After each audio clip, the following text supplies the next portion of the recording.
Hello, today I want to show you some maintenance tips for your plunger. Now, the plunger I'm using here is a biter plunger, but generally plungers are pretty similar, with some variations, based on the manufacturer and such.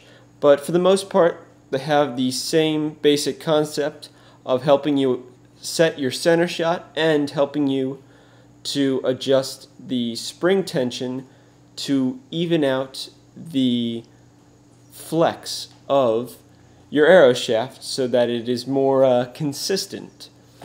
So in this video I'm just going to show you some little things that you may want to keep in mind, more tips than anything else.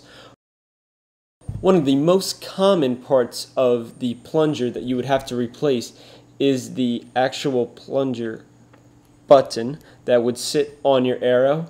Sometimes these get damaged from arrows being overly or underly spined, or they do just wear out from a lot of shooting. So every so often you may just want to take apart your plunger and put in a new one. Now with the biter plungers, they automatically send you new little plunger buttons, plunger pins. They automatically send them to you, so you don't have to buy them. For other companies, you may have to contact the manufacturer or maybe go to the website that you bought it from and see if they also offer replacement parts. I would say it's not something that I replace too often.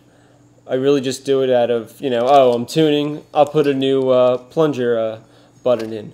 But if you do happen to wear out your plunger button, there's a few little things you may want to do beforehand. One is make sure that the screws, the set screws for your center shot setting are nice and tight. And then, of course, you're going to have to take this plunger out of your riser. Before loosening anything to go and take this plunger apart, though, make sure you write down your tension setting, so that way you can just put this back together with ease without messing with the tune of your arrows to your bow. So this center shot setting won't change. Just make sure your screws are tight when you actually take it out of the riser. This part here is what actually holds the pressure and the tension with the spring on the actual plunger button itself. So on this model, it has numbers, so you just write down what number you're on, and then the lines in here are actually numbered. So what are we at? This is at 6 and 0, so I would write that down before loosening this set screw up here. So once I loosen this set screw, I can then freely twist this cylinder completely off the base of the plunger button. Alright, so just be careful.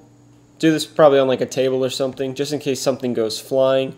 It really doesn't have that many small pieces, but it has a few. Alright, this little guy holds the spring, and it's a good way you can check the tension on the spring. They don't usually jam, especially with the higher end plungers. This is your the cylinder that slips on the back that holds the tension. That's important. Now we get to the other cool stuff. You have the spring. This spring holds the tension on the button itself. So inside your plunger, it kind of is set up like so, and then they're just compressed, and that's how you get the tension on this plunger button. But anyway, we need to replace this, so we're going to put that aside. We now have an empty plunger, so we'll go in our little bag and we'll break out a brand new plunger. We will then just pretty much do the opposite. So plunger button goes in, followed by the spring of your choice, because at least on this model there's actually different spring tensions. There's a light, a medium, and a high, and they each do, you know, light tension, medium tension, or high tension. For the most part, you'll be with the medium anyway. If you want, this could also be a good time to replace your spring. If you want to put a new spring in there, make sure you get one, you know, that's the same tension as the one you replaced, so that you don't get any surprises by putting a heavy spring in your light or medium set plunger. So I'm going to put the spring back in. Next, we're going to put the rear tension button. It just lets you, without having to reach around to the front of the bow where the arrow sits, you can kind of check the tension on the spring by depressing this in the back. It helps push the button out. All right, so we're going to screw this back in. And as you can see, it starts to gain more and more tension until you bring it all the way back to the setting that you originally had it set at. So when you get back to that setting, you're just going to want to whip out your Allen keys or screwdriver, and you're going to just tighten down that set screw again, and you will be all set. Some other little maintenance things you may want to keep an eye on. Nothing too crazy is, of course, make sure that your set screws are tight. I've actually, you know, ran into people at tournaments that have managed to lose set screws, and that's a really bad idea. And I feel bad, but at the same point in time, it's not really anything I can do about it.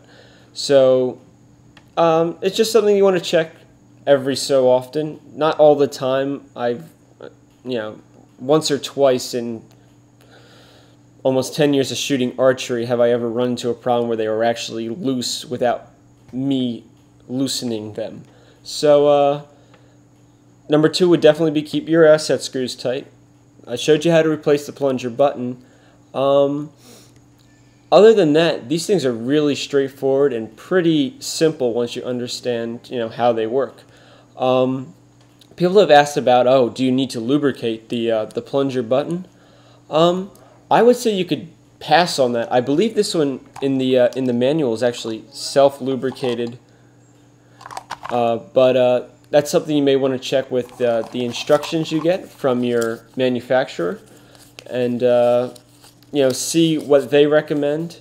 But I personally, since I've been using biters for like forever now, over 6 years, I have never had a problem with the button portion actually getting stuck or sticking. It's always been a consistent tension all the way through, and they've been really reliable. But I hope this helps out somebody that's got you know, questions on their plunger. So thank you for watching my plunger maintenance video. Please like and subscribe. It lets me know that, you know, that I'm putting a good effort in, and I'm hopefully helping somebody out, because that's really what I'm looking to do. Thank you for watching, and as always, happy shooting.